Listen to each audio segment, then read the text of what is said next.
All right. Good afternoon, everybody. Yeah, welcome to today's lunch, FM lunch hour. I hope my audio is coming through and you can see me clearly. And it'd be nice to have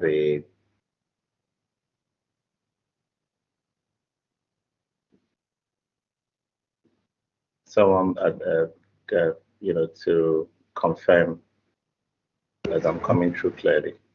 Yes, sir, we can hear you clearly. Awesome. Thank you so much. All right. Okay, so last week we had took some time to look at the 3 key strategies for maintaining our physical assets, and we spent considerable time looking at preventive and predictive strategies. I showed you that in today's session we'll be looking at how to plan your maintenance, how to put together your maintenance activities. And so for the next 30 to 40 minutes, I will be talking about this. And as usual, I would like to,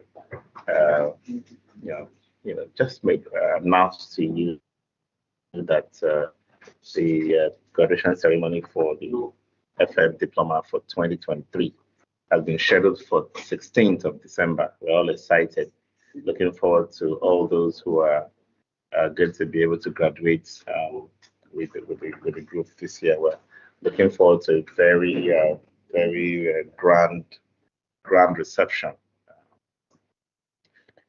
which is going to be inviting. It's going to be on a special occasion, strictly by invitation, but the priorities would be those who are graduating, those who have graduated in the past, and those who are considering the FM Diploma as their next career move.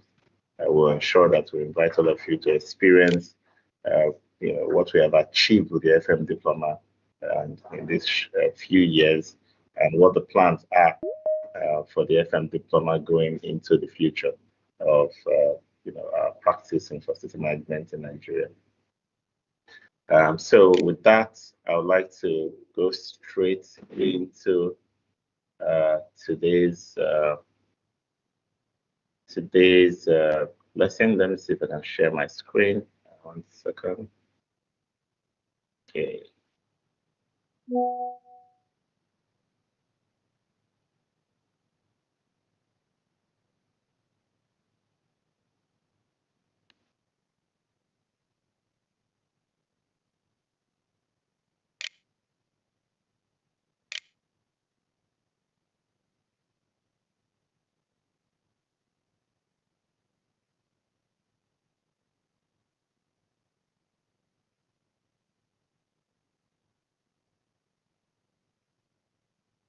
Okay. This is my screen.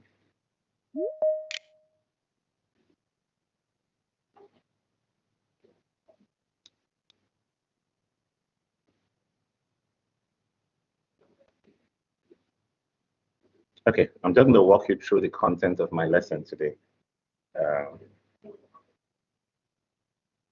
This is some technical hitch. I might not be able to share the screen, but just pay attention as I walk you through what I've prepared for you today.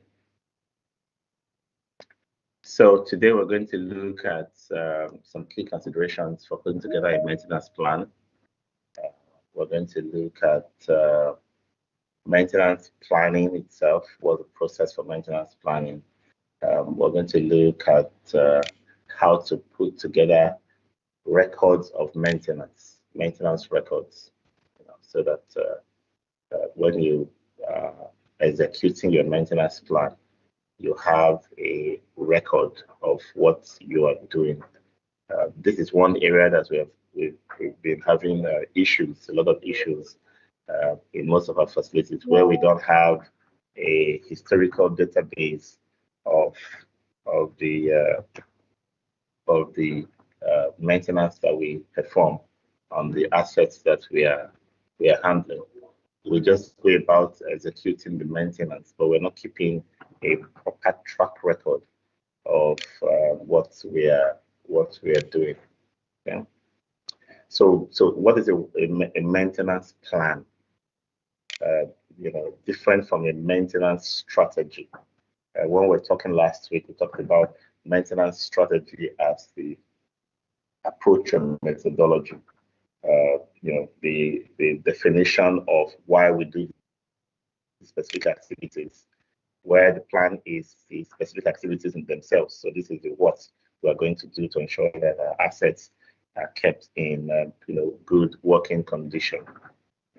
It's a maintenance activity or workflow, a plan on how to carry out maintenance, a process of carrying out scheduled services, developed tasks that need to be performed to maintain a facility. So if you have, tasks already identified, you put them into a plan, like a schedule that defines when they will be done, who will do what, at what time, in a day, in a week, in a month, or whatever time frame. Define the frequencies for different activities you perform in your facility. And looking at your assets, having that consideration for an asset's life cycle is the basis for maintenance planning. We talked about not approaching every asset the same way. You approach an asset, maintenance program based on your assessment of the asset's condition. Okay, so you cannot create a plan that is identical for two generators, for example, when one of them is old or older than the other. Okay, so let's pay attention to that. When one is older than the other, or the conditions they are in is quite different from each other. One is probably having a smooth run, no deficiency, no operating parameters are within range, and then the other one is having other fluctuations or different types of maybe reduced power production and the rest, or excessive noise or any other parameter not being in order. So when developing a maintenance plan for each of them, you need to use two different approaches to work on the maintenance plan. So the first thing you do before you start developing a maintenance plan is to ensure that you have your asset register. You must have that in place. And we've talked about asset register in our second asset management series session 2 weeks ago. Yeah, 2 weeks ago. And we said you have certain things you need to catalog about your assets into the asset register. The next stage is look at the condition of the assets. It's the condition of the asset that determines what maintenance activities or tasks you will define for it. An asset that is in perfect working condition may not require certain maintenance activities from you. Okay, so you conduct that audit or condition assessment so you can get a clear picture of the state of the assets. It is that will now determine what kind of activities you would set to be done. Once you determine the condition of the assets, you now move on to create a maintenance, a series of maintenance tasks. Okay, and once you develop, and this maintenance task is just like coming up with in project management, we say we want to develop a work breakdown structure where you identify the task, and then after identifying the task, you describe the task. You give a brief description of what that task is, how that task is going to be performed. You might as well flesh that out with who will do the work. You might then include other information as to costs for getting the job done, right? So you're basically just saying, take an air conditioning unit, for example, in your asset register. You decided what strategy you're going to use for it, because that's what is going to help determine what maintenance activities or tasks you're going to define. So for your air conditioning unit, for instance, we say we're going to deploy the preventive maintenance strategy for it.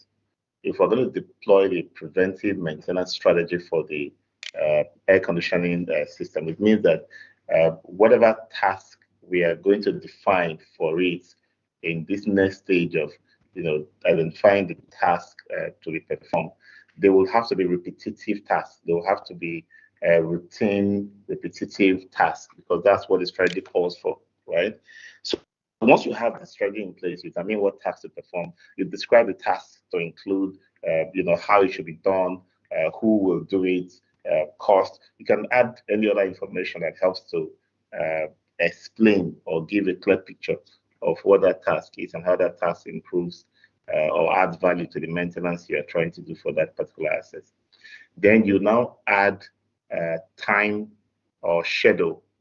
So the first thing you do to set up time or schedule is to include a frequency. We identify that when you define the maintenance tasks that are required for each asset, for one asset, you probably have a series of tasks that will be performed.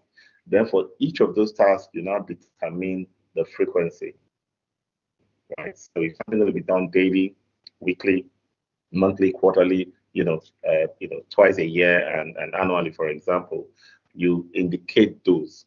Once you've indicated those, you can now schedule. So if the first a particular activity or task is going to be done on Tuesday, for example, the first one is going to be done on Tuesday, a certain date of the month. The subsequent one will be the next Tuesday and every Tuesday after, if it is a weekly share frequency that you have determined for that particular asset, right? So it's very straightforward. Determine the frequency and then schedule based on that frequency. If I have a maintenance plan, scheduled for a month, 30 or 31 days a month, for example, a daily maintenance task on any asset will repeat itself under that rule for that maintenance activity every day in the month. If it's going to be a weekly, I pick a day in the week, in the first week, where it will be done, and repeat it in that day for every week following, right? So my schedule is being built, okay?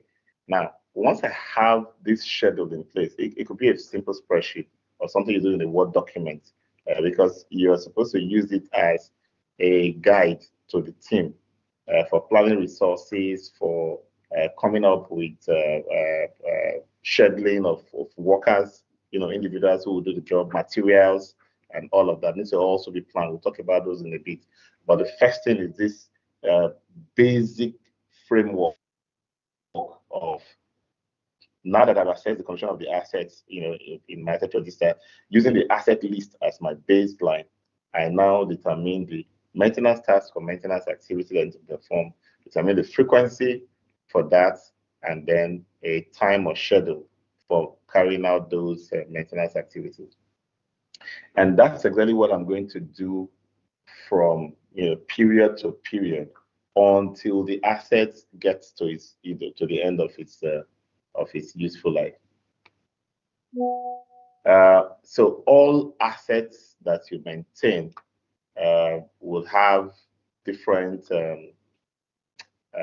lifespan, okay? And because you are having life cycle consideration, the lifespan of the assets will need to be worked into the maintenance program that the expected lifespan of the asset needs to be worked into the maintenance program that you are having, right? So, for an asset that is going to be in use for 10 years, for example, that the routines that are going to happen at with different frequencies will be different. So the frequency for replacing oil, for example, in a generator, if I was using the power generator as an example, will be different from the frequency for replacing the air filter, right?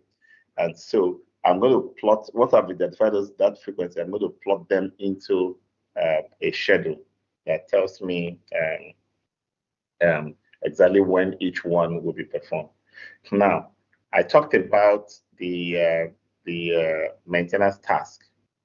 Do not leave the maintenance task as just a single statement, a comment. So we're going to do, let's say, a replacement of filter candles. If you are dealing with a plumbing system where you use filter candles, filter candles as a line item, include a description of that maintenance task. Okay, include a description. It's very important. When you develop maintenance plans, the expectation is that everybody who looks at your maintenance plan should be able to work with it, should be able to relate to it. Anybody who is part of your team should be able to relate to it. And there should be no multiple interpretation of a maintenance task, right? Everybody should have a common understanding of what goes into the maintenance task, right? So after that description, ensure that you have the resource planning that determines the team member, whether outsourced or in-source team member that's responsible for that activity. What that does is that it gives a sense of ownership, right? So that person knows. It also helps you to incorporate communication in the workflow so that whoever is responsible for a particular task gets a notification or gets a prompt in good time, not to expect that everybody are machines that remember everything that needs to be done, right? And then also indicate the time it should take for a typical task to be completed. And this is also one thing that's missing in many maintenance plans, where you have a maintenance task. When it is done by Mr. John, it takes 1 hour. When it is done by Mr. James, it takes 30 minutes. That shouldn't be the case. You should know what the optimal time is and set it now. They may still be doing it at the times that they are doing it, but there is an agreed time for executing that particular task. It should be very clearly stated. So if I'm going to give you a maintenance task to clean out the exhaust fans in the toilets, right? We have 10 toilet stalls with 10 exhaust fans. And you leave the office with the work order to go and deliver on that maintenance task. I shouldn't forget about you for the day. If I know that each fan should take you 15 minutes to clean out and move on to the next. So what that means is that you, myself, giving out the job, and you that's going to execute the task, know that I expect each fan to be cleaned within 15 minutes, right? Which means for all 10 fans, you have less than 3 hours to clean them all out. You have 150 minutes. That's about 2.5 hours to clean all of them out, right? So I expect you back for another task for the day, so that I'm not feeling a sense of loss of resource utilization for that day. It's very important that we build this into our maintenance plan. Somebody wants to go and service an air conditioner, which means he's going to clean the indoor units, he's going to clean the outdoor units, he's going to do sometimes take out the indoor units and take it outside for washing and cleaning and all that. Depending on your understanding of how that task has been described, and that's why it's important to describe the task, so you don't end up having different interpretation of what that task should be, right? Because if I give you the freedom to interpret it the way you like, if I now say a particular task needs to be done in 30 minutes, right? And the way you understand it is different from the way I understand it. And the way you understand it, you will not be able to achieve it in 30 minutes. And I'll be forcing you to do something different, like a shortcut, to meet the 30-minute requirement that are set in your work order at the time that job should take, which shouldn't be the case. The ideal thing should be that you and I have, myself and you, the technician going on the field, should have the same understanding as to how long this job typically takes.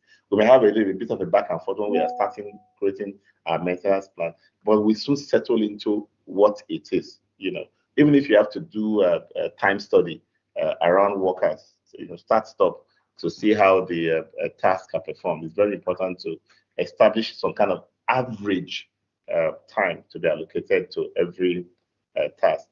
You also need to define the tools and equipment required. Very key.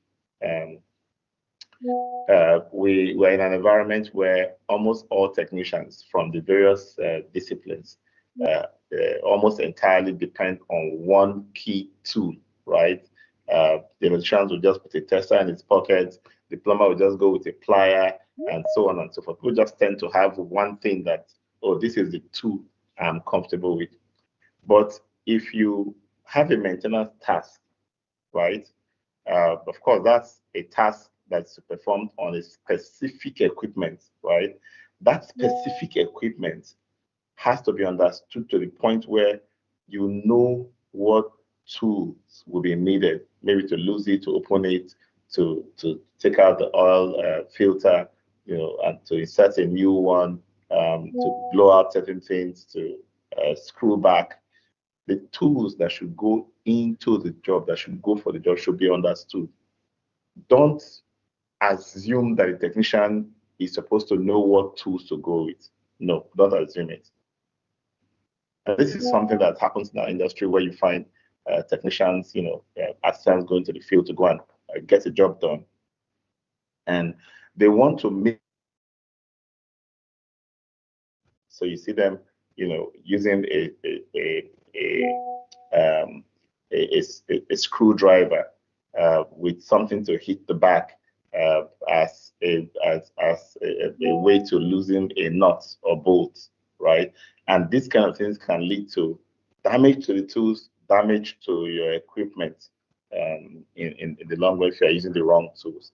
And if somebody is aware of what tools, once the work order is presented to him, and he sees the kind of tools that is required for the job, and that information really is something you don't even need to form yourself. It's something you need to also talk with technicians to acquire the information and put in their work order. But then it becomes a prompt that makes them more efficient, that makes them not to go back and forth, that makes them not to try to use a shortcut or another approach to get the task performed.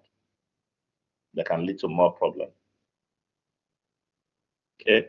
If you have a maintenance plan in place, your facilities will function safely, effectively, and efficiently. You reduce the possibility of hazards and accidents. You reduce service disruption because this is, the clockwork that goes with facility management. You reduce maintenance costs, which is very, very important because if you allow the equipment or the assets, to run on their own, and you don't, have a proper maintenance plan, the maintenance strategy tells you what strategy you are going to employ, which is why, but you need to have a proper plan, the plan that identifies what needs to be done and even drills down into how it should be done. That's why we now have a discussion around tools and the right kind of people and the processes, the step-by-step process for implementing the job.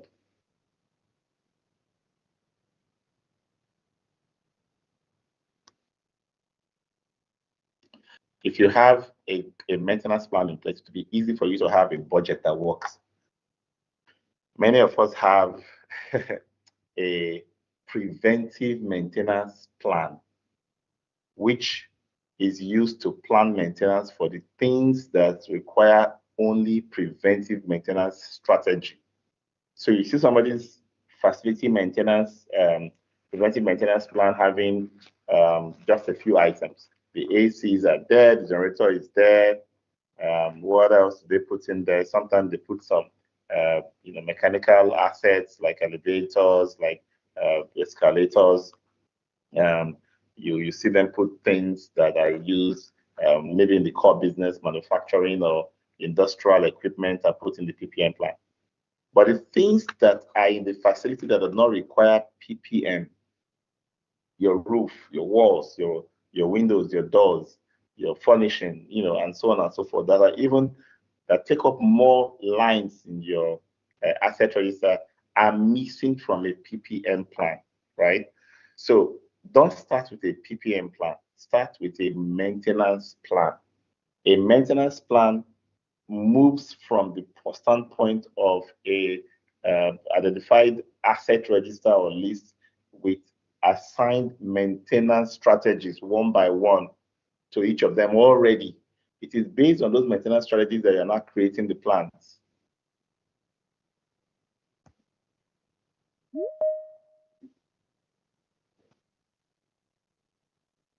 So it is based on those maintenance strategies that you have defined, that you are not creating the plan, right?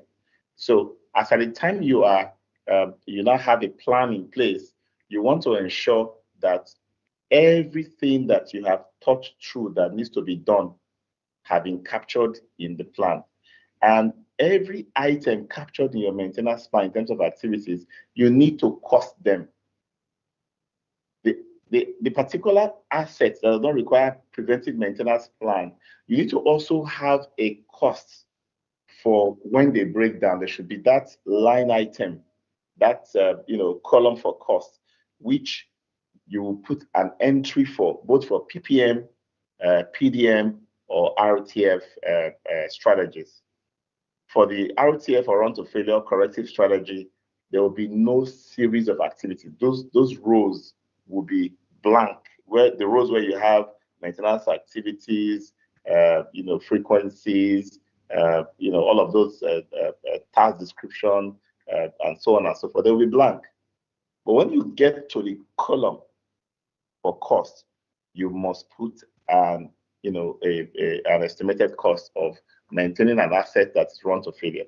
So in essence, if I have furniture, conference tables, and chairs, for example, and I know that I will not be doing routine maintenance on them, but in their typical, process of being used, the wear and tear on them can result in them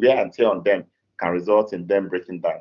I need to have an estimate put in my maintenance plan for the cost of running those maintenance, so that when I finish my maintenance plan and I take my maintenance budget and I put it in my annual facilities budget for management approval, I already have advanced approval for the things that I will need to do in the coming year. It's not always decent or nice for you to have preventive maintenance captured in your budget and reactive maintenance not captured in your budget, and you go to management every time you have an issue because you want approval to have funds released for you to execute them. So it planning makes your budgeting easier and more complete, and you are seen as a proactive facility manager who figures out what is likely going to happen. You anticipate and you plan, and you have something in the budget for them. So the question I commonly I often get is, how do you estimate? How do you estimate? I mean, you are not God, so you don't know what is going to break. And because this is reactive maintenance, you cannot be too sure of what's going to fail for you to plan for. And my response is this: you can use a little bit of experience, a little bit of data. What data? Historical data, right? If you have in the past not been budgeting for reactive repairs, but things have been failing and you have been fixing, and then things that have been failing and you could not fix because management could not release money for you because it was not in your budget, you have data from historical experience or activities to come up with a way to forecast what future breakdown will be. So I'll give you an example of a conference room that has 100 chairs, for example. How many of them broke down last year? How many were replaced? How many were repaired 2 years ago, 3 years ago? Do you have that data? Do you have that number that you can use to create a trend and forecast what the future, as they get older, expect more of them to break down, isn't it? So you cannot even assume that because only 5 or 4 broke down last year, I should budget for 5 or 4. I can also use that understanding and experience that all of them are getting older. They were 10 years old last 2 years. They were 11 years old last year, right? And now they are 12 years old this year. And next year that I'm planning my budget for, they'll be 13 years old, right? So if I can plot how many broke down and how many were fixed and how much went into it from year to year for the last 3 years, I can extrapolate that data to come up with what I'll put in my budget for, or in my maintenance plan, as cost to repair and replace components in those reactive repair elements or items in my asset register. And this, it concerns every of your items in your asset register, from your roof, your walls, your windows, your doors, your carpets, your fittings, and so on and so forth. Just think about them. There are so many, and you are missing them out of because they are not PPM. That's where maintenance is commoditized. There's a contract for routine activities, or there are people that have to perform routine activities, or there are materials you have to buy for routine activities. For the ones that are not routine activities, you miss out on planning for them, and that's a big issue. If you plan, you will save costs. You will save costs. If I already know that I have planned for a certain item that is going to break at some point, when it does break, I am ready. I am not taken by surprise. I already have a budget. I already have a maintenance plan that identifies the kind of task I will, carry out when it breaks down. Okay, so costs, and that cost can be in terms of materials, because I've also anticipated what kind of materials I require, so I can get them better. I can have better negotiation. I can even have contracts in place, like an indefinite delivery quantity line item contract that doesn't have to be delivered until I have the need for it.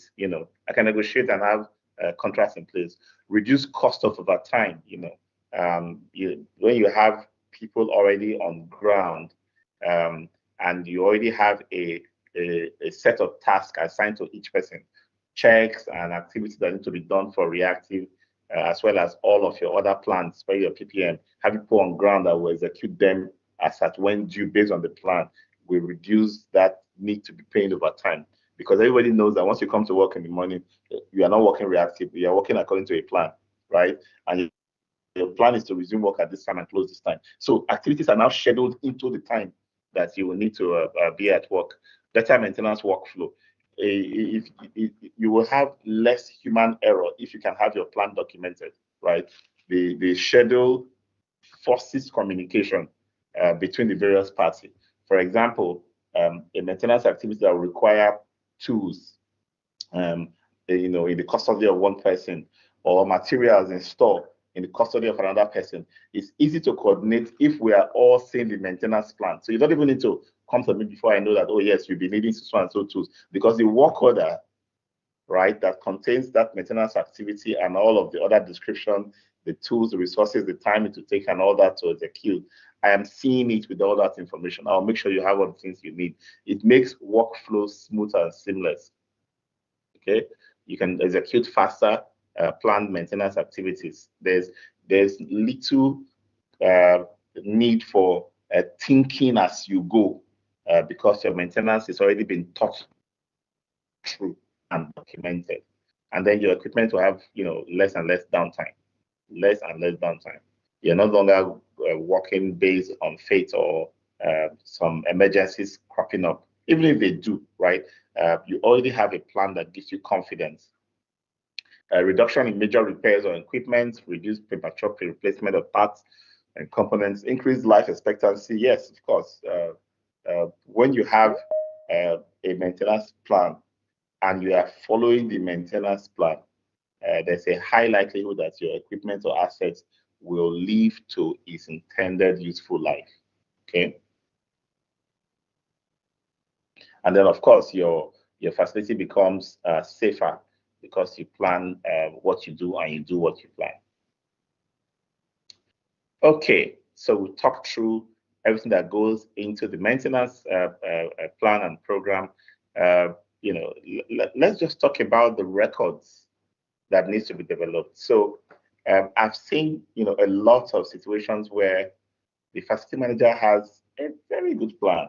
In fact, there's a schedule, there are tasks that need to be performed, who is assigned to what, all of those details are built into the plan. But then they don't have an evidence, they don't have any way of proving that they are actually doing the things that they have in their maintenance plan. Too many will use change of color code. So if a maintenance activity was already performed yesterday and it was performed, they color code that cell green. If it is still ongoing, it's delayed, they color code it amber. And if it is it wasn't done or doesn't intend to be done, they color code it red. You can't use your plan, the same sheet that is your plan, as your reporting tool. No way. No way. You have to have another, copy of your plan that comes blank. Your plan and the schedule is in your plan document, right? Which has days, weeks, months, what needs to be done, right? But what forms your report is a template that shows the days, weeks, months blank. So you can use those cells to report what exactly you have done on the particular day. And then the second way of reporting, in fact, the primary source of information for reporting is your work order. Your work order is where, when a job or activity is initiated, the work order is created, the activity is defined. All of those things we have in the maintenance plan are set up in one section of the work order that says this is the plan, the tools that will be used, the time it should take, the place where you write the materials you will use. All of those are there. Then on the work order, you have the execution section, which repeats the whole information above again, but blank, right? So that you now put the actual materials that were used, how long it actually took, when you started, when you finished, who worked on it, you signed, you have all that information. That is a reporting section on what you've been assigned based on the upper part of the work order. The third aspect of the work order is where you do a what I call a confirmation, right? So who did the job? Signs. Supervisor says I've inspected and signed. The receiver, the client, the user signs. And then that area also has a little bit of a survey where how did we do? For example, maybe a simple question like how did we do in this area and in that area? Were we on time? Were we neat and clean with the job we did? Was our cost reasonable for your consideration? Whatever question, I could have a single question for you to just rate me overall how we did with this task, preventive or reactive task that we did for you. Or I can do two or three or even four the different aspects of my assessment, of my attempt to get an assessment of what you feel about our job, and I'll put a time scale and put a line as well for comment from the user, and then the user signature, right? So the work order captures information from the maintenance plan at the top, captures information that will go into the maintenance reports in the middle, and captures customer satisfaction and project tax validation information at the bottom. Once that work order is fully executed, information in the task report is captured in another logbook. That logbook is the one, or a log sheet is the one that captures, okay, so who did what time, what materials was used, and so on and so forth. So you see, I now have that as my report. So I have my maintenance plan as one sheet. I have my work order. That is the one marrying everything together. That's the one we use to execute everything. And I have my report sheet that captures information from the work order. The work order itself may not necessarily be kept forever, right? Once the client has given me his sign up and everything looks okay, I can file that work order for that particular contract year. When I'm done for that year, I can, declare all those work orders for last year as, or I can do a revolving 12 months of work orders, so I don't stack up papers if I'm still working with papers. But again, computerizing these processes makes it easy for you to have that information in perpetuity in digital format. But bottom line is, have your plan, your maintenance plan, have your work order, have your maintenance report. The work order is signed, maintenance report is signed, right? These are ways to generate evidence that you are doing your maintenance. Showing me a plan of what you intend to do does not become an evidence that you are doing what you intended. You intended, yes, but did you do it? What is the evidence? How do I know you actually did it? Okay, that's key to maintenance planning. And these things now go into the work orders for a period, and then the maintenance report is kept in perpetuity. It should be kept on record, because every of those assets that you are working on a regular basis, based on the maintenance reports that you are having, should have a way of filtering out exactly what was done on each of them, so that I can filter out a particular AC's, every touch that has been done to this AC for the last 3 years. I can filter it out from that maintenance report.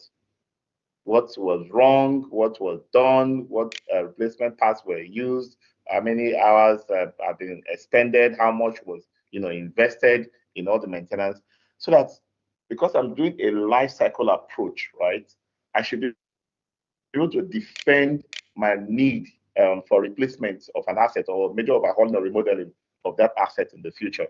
And that data is going to help me, because if I don't have that data, I'll just be referring people to how loud the noise is, and are they not seeing how the thing is producing heat and it's vibrating. Those are just anecdotal. Data is what's going to help you make justification for most of the things that you're going to be doing that requires maintenance planning, provide information on previous maintenance actions, helps with budgeting for future maintenance activities. Because sometimes we are asking, okay, so how can I estimate this and that in the future? I look at the past and I extrapolate based on that. There are certain adjustments I will do to the numbers of the past to give me the numbers for the future. It gives a history of equipment condition. I can look at equipment and the equipment looks good, just by looking at it. It's even working well now, right? But if I have information on how epileptic it has been in the past, I can know what to expect if nothing has been done to it, before now that I'm seeing it as if it is working okay, right? If there are potential problems that are hidden, that crops up every now and then, I look at the pattern of the past to know and predict how those problems can crop up in the future. And I know whether an equipment is under-maintained, properly maintained, or over-maintained, just by looking at the historical information. It's very important that we have that under our belt. All right, so in summary, your maintenance plan: decide on the assets, asset register, evaluate assets, in terms of cost of repair and replacement, frequency of the maintenance activities, and then create priority levels for different assets. Of course, this is what you do before you even come up with the maintenance strategy for the assets in the first place. And then learn to take information from manufacturer's manual, because the manufacturer's manuals and their websites contain a lot of information. Many of us create the tasks to be performed based on what we have seen being done on older assets. We just transfer the information on from older models that, from experience, I start applying it on the new ones. No, be careful to read through the manuals, the maintenance manuals. If you didn't refer to any source for information on creating a maintenance plan, you might be making some mistakes on the kind of activities you set up their frequencies, and other information that should go in there. Okay. And then the skill level of your technicians. If you have technicians that are not so skilled, not so experienced, you may want to be heavily invested in detailed maintenance planning to the point where every task is broken down into steps to perform them. Okay, so that way you know exactly, you already have a full coverage of exactly what needs to be done, not just hoping and wishing that the technician should know what needs to be done. Okay, also consider that the cost of maintenance is not just what you spend on the maintenance. If you use maintenance to create scheduled downtime for PPM activities, for example, where the equipment is not in use, there's a productivity loss, for that period where you are doing that maintenance, right? And that productivity loss now forms a part of the maintenance cost. So think about that, right? So that helps you to schedule when to, the kind of downtime you'll be able to accommodate for your maintenance. Because when you are maintaining, you think you are doing something good. But if the downtime is affecting productivity at peak, period, for example, they may be having issues. And then also consider the downtime that comes out of, your reactive strategy. When something is on the reactive strategy, it means that you basically want to wait until it breaks down, which is normal, right? But have a record of when it breaks and disrupts, how long it takes for you to get back on. That's the unscheduled downtime, right? And ensure that all of your team members understand these implications, so that we don't see ourselves trying to do good for our clients and hurting the business and the organization that we are serving. The procedures for performing every task must be mutually understood by everybody in the team. So if you have a team in charge of a certain maintenance, you specialize, you do this as part of way of doing it efficiently. Still make sure that each person knows what each other does and why they are doing it, so that if there's going to be an issue, if there's going to be a concern, it will be easy to pick it up. Your mates, your team members will be able to pick it up, correct you. Or even if you are going to have a slack from one end, someone else can step in and get it done, right? Train them, to work cohesively. And then you try to even out workloads in your sites. You see that many sites have one particular artisan doing a lot and the other one is not doing much.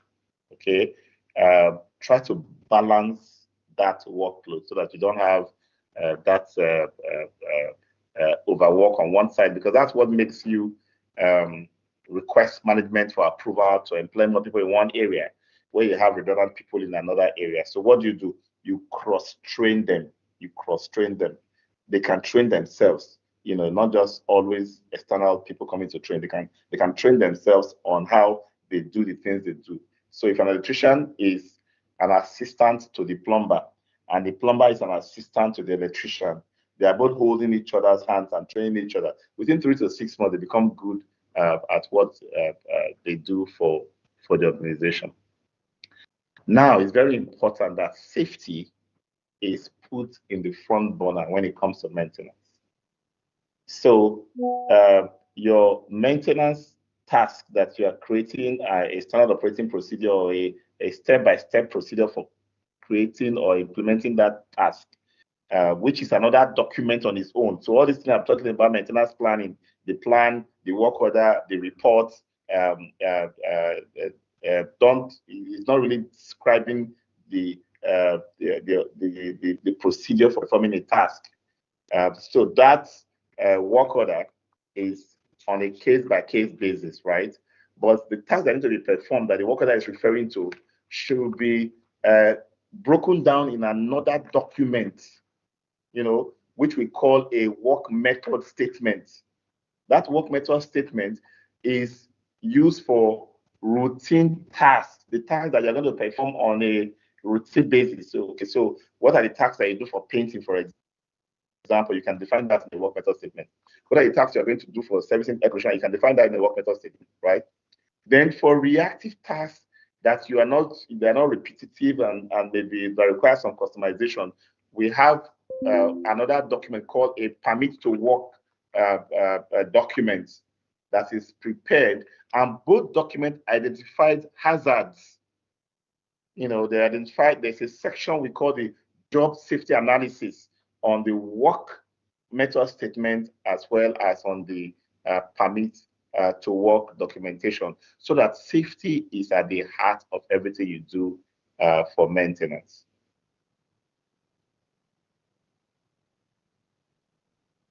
Okay, so that's where I would like to wrap things up today in the FM lunch hour. I hope you've been able to learn something, and I hope this would help you improve in the delivery of services for your organization. We'll have another session next week where we're going to be looking at the facility condition assessments. We're going to look into it a little bit deeper so that we understand how to pick out defects, how to calculate facility condition index, how to use create a defect maintenance log for an ongoing tracking of the defects we are capturing beyond the project facility condition assessment that we have executed, and how to use this information in our budgeting, in our capital plans, and all the other plans that we put in place for our organization. So next week is going to be very exciting. So please, invite your friends. Let's get our numbers up attending this session on a week. All right. So if you have questions, you can put them up in whatever platform you are in right now. If you're on YouTube, if you're on Facebook, if you're on LinkedIn, or any other platform you are in, you can just put your question there. I would hang around for a bit. If you are not yet in the facility management WhatsApp group, please try and request for it from any of our team members, or let's even have it on the chat. Is this chat active today? Can a team member from Max-Migold put up the WhatsApp joining link?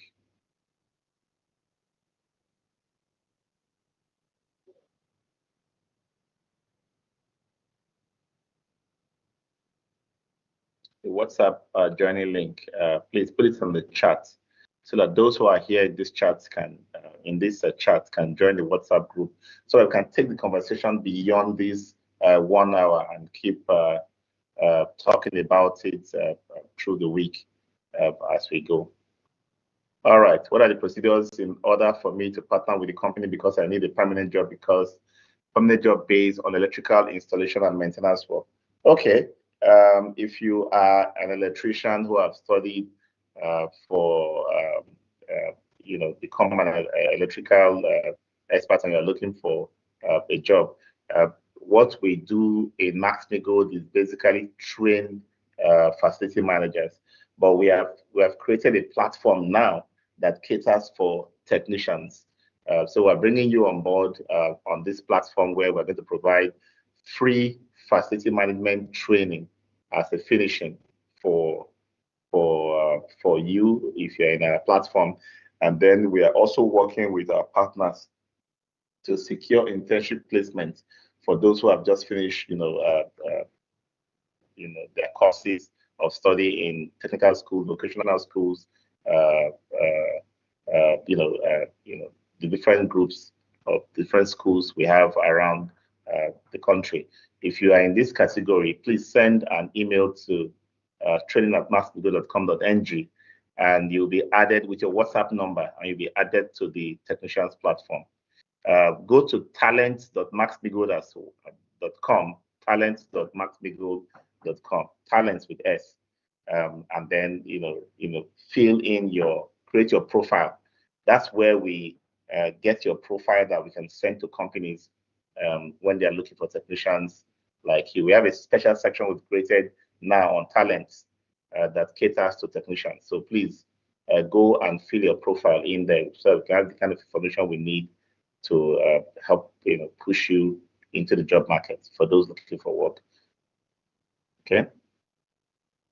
So the question, life cycle approach, how to do life cycle approach. Life cycle approach simply means considering everything that goes into your asset management from cradle when you acquire the assets to grave when the asset leaves your use and it's taken out of your circulation, right? So life cycle simply means seeing the end from the beginning, which means that you don't go into maintenance planning without maintenance strategy, for example, right? And when you have maintenance plans in place, you don't end up without having an execution evidence of execution or reporting in place.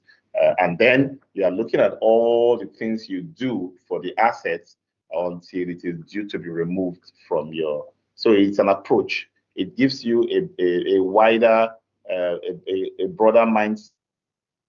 The way you look at the things you do. You're not looking at your maintenance from the standpoint of I'm just doing this for today. No, you are looking at how that thing you are doing today fits into the entire life cycle of that asset. How do I sign up for facility management? Go to facilitymanagementcourses.com. Facilitymanagementcourses.com is the facility management portal by Max-Migold. There we have all kinds of training that you can sign up for. If you want to join the FM Diploma that is starting up in January, the next batch starting in January, go to promo.facilitymanagementcourses.com. promo.facilitymanagementcourses.com. You can always chat me on WhatsApp 08022020122. 08022020122. That's the WhatsApp chat to the chat. Please don't call that number. It's a very busy number. If your call is not picked, you might not like it, but please chat it and you will get a response as quickly as possible. Okay.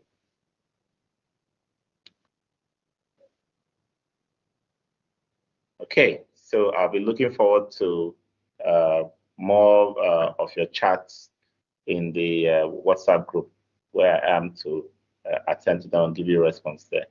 In the meantime, have a good week. Thank you so much and bye-bye.